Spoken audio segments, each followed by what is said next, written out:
Assalamualaikum warahmatullahi wabarakatuh. Di sini kami dari kelompok 5 akan membahas materi mengenai metode SDLC waterfall. Submateri yang akan kami bahas meliputi pengertian dari waterfall, proses metode SDLC waterfall, dan juga ada kelima tahapan melakukan waterfall. Yang pertama ada rekrutmen analisis, yang kedua ada system and software design, yang ketiga ada implementation and unit testing, yang keempat ada integration and system testing, yang kelima ada operation and maintenance, dan selanjutnya akan membahas mengenai kelebihan dan kekurangan dari waterfall. Untuk penjelasan materi bagian pertama, yaitu pengertian dari SDLC waterfall, akan dibacakan oleh Vindi Wahyu Tamara. Untuk materi yang kedua adalah proses metode SDLC waterfall, itu akan dibacakan oleh saya sendiri, Safira Aurel Azahra. Tahapan melakukan waterfall yang pertama, rekrutmen analisis, akan dibacakan oleh Rina Asmi. Untuk tahapan melakukan waterfall yang kedua, yaitu system and software design, akan disampaikan oleh Sally Gustika Harahap. Untuk tahapan melakukan waterfall yang ketiga, yaitu implementation and unit testing, akan disampaikan oleh Mayang Syafitri. Untuk tahapan melakukan waterfall yang keempat, yaitu integration and system testing, akan disampaikan oleh Irena Pasca Margaret. Untuk tahapan yang terakhir, yaitu operation and maintenance, akan dibacakan oleh Wayan Deswita Sari. Untuk submateri yang terakhir, yaitu kelebihan dan kekurangan dari waterfall, akan dibacakan oleh Sefira Mukti Sukma Abdillah. Oke, di sini saya akan menjelaskan mengenai pengertian atau definisi dari metode waterfall. Nah, metode waterfall ini merupakan metode pengembangan perangkat lunak yang tertua karena sifatnya yang natural. Pada metode waterfall ini merupakan pendekatan SDLC yang utama atau paling awal untuk pengembangan perangkat lunak. Nah, ada juga urutan dalam metode waterfall ini yang bersifat serial, yang dimana dimulai dari proses perencanaan, analisa, desain, dan implementasi pada sistem. Kita akan membahas mengenai materi bagaimana proses metode waterfall. Dinamakan waterfall karena model pengembangannya menyerupai aliran air terjun, di mana setiap tahapan harus diselesaikan sebelum melanjutkan ke tahapan berikutnya. Dalam metode waterfall, proses pengembangan perangkat lunak dibagi menjadi beberapa tahapan. Di antaranya adalah melakukan analisis kebutuhan, melakukan perancangan, melakukan implementasi, melakukan pengujian, dan juga melakukan pemeliharaan. Setiap tahapan memiliki target dan deliverable yang harus dicapai sebelum melakukan ke tahapan selanjutnya.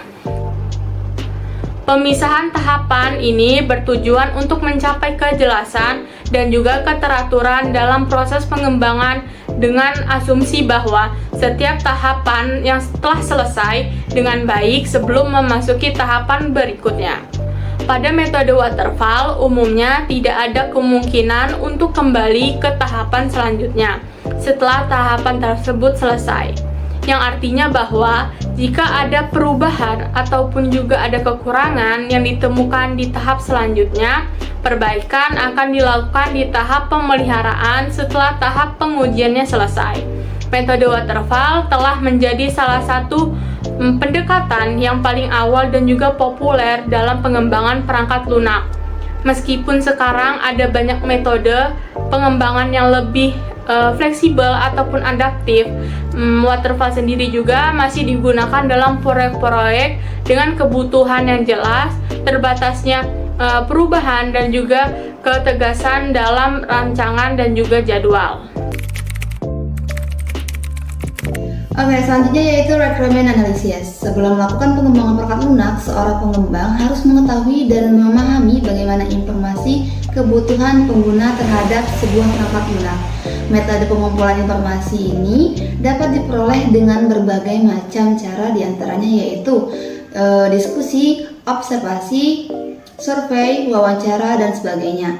Informasi yang diperoleh kemudian diolah dan dianalisa sehingga didapatkan data atau informasi yang lengkap mengenai spesifikasi kebutuhan pengguna akan perangkat lunak yang akan dikembangkan. Tahap awal ini melibatkan identifikasi dan pemahaman yang mendalam terhadap kebutuhan pengguna dan pemangku kepentingan. Tujuan utamanya adalah mengumpulkan persyaratan fungsional dan non-fungsional yang akan menjadi dasar dari pengembangan software. Di sini saya akan membacakan System and Software Design. Informasi mengenai spesifikasi kebutuhan dari tahap requirement analysis selanjutnya dianalisa pada tahap ini untuk kemudian diimplementasikan pada desain pengembangan. Perancangan desain dilakukan dengan tujuan membantu memberikan gambaran lengkap mengenai apa yang harus dikerjakan. Tahap ini juga akan membantu pengembang untuk menyiapkan kebutuhan hardware dalam pembuatan arsitektur sistem perangkat lunak yang akan dibuat secara keseluruhan. Selanjutnya, metode SDLC Waterfall yaitu Implementation and Unit Testing. Tahap Implementation and Unit Testing ini merupakan tahap pemrograman. Jadi, pembuatan perangkat lunak dibagi menjadi modul-modul kecil yang nantinya akan digabungkan dalam tahap berikutnya. Pada fase ini juga dilakukan pengujian dan pemeriksaan terhadap fungsionalitas modul yang sudah dibuat. Apakah sudah memenuhi kriteria yang diinginkan atau belum. Tahap ini melibatkan proses pengkodean atau implementasi aktual dari software berdasarkan desain yang telah ditentukan sebelumnya. Tim developer menggunakan bahasa pemrograman dan alat pengembangan untuk menghasilkan software yang sesuai dengan spesifikasi desain. Integration and System Testing. Setelah seluruh unit atau modul dikembangkan dan diuji pada tahap implementasi, selanjutnya diintegrasikan ke seluruh sistem. Setelah proses integrasinya sudah selesai, maka dilakukan pemrosesan atau pengecekan terhadap seluruh sistem untuk mengetahui adanya kemungkinan kegagalan atau kesalahan yang terjadi pada. Selanjutnya adalah Operation dan Maintenance. Pada tahap terakhir dalam waterfall, perangkat lunak yang sudah jadi dioperasikan pengguna dan dilakukan pemeliharaan. Pemeliharaan ini memungkinkan pengembang untuk melakukan perbaikan atas kesalahan yang tidak terdeteksi pada tahap-tahap sebelumnya. Pemeliharaan ini bisa meliputi perbaikan kesalahan, perbaikan implementasi unit sistem, dan peningkatan serta penyesuaian sistem sesuai dengan kebutuhannya. Tahap pemeliharaan ini terjadi setelah software diluncurkan dan digunakan oleh pengguna. Hal ini bisa melibatkan pemeliharaan rutin, pembaruan, perbaikan yang diperlukan untuk memastikan kinerja optimal dan kepatuhan dengan perubahan kebutuhan dan lingkungan yang terjadi seiring waktu. Kelebihan dan kekurangan metode waterfall.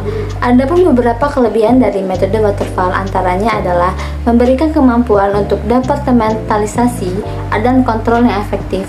Pengembangan perangkat lunak dilakukan melalui serangkaian fase yang berurutan sehingga membantu mengurangi kemungkinan terjadinya kesalahan. Metode waterfall juga memiliki sistem rangkaian atau alur dan akhir yang jelas. Proses pengembangan dimulai dari konseptualisasi melalui tahap desain, implementasi, pengujian, instalasi, penyelesaian masalah, dan berakhir pada tahap operasi dan pemeliharaan. Walau demikian, waterfall juga memiliki beberapa kekurangan, antara lain tidak fleksibel dan membutuhkan waktu yang lebih lama. Misalnya, jika terjadi perubahan di tengah jalan, maka akan sulit bagi developer untuk mengubahnya. Sebab alur linear seperti waterfall memaksa developer untuk sesuai dari awal hingga akhir. Untuk itu, solusi lain yang bisa diandalkan yaitu Agile Development. Sekian. Jadi, menggunakan metode waterfall akan memudahkan kita dalam melakukan manajemen dan merancang rekrutmen karena waterfall mudah dipahami dan digunakan. Itu tadi penjelasan dari kelompok 5 mengenai materi metode SDLC waterfall. Kami akhiri wabillahi taufiq walhidayah. Wassalamualaikum warahmatullahi wabarakatuh.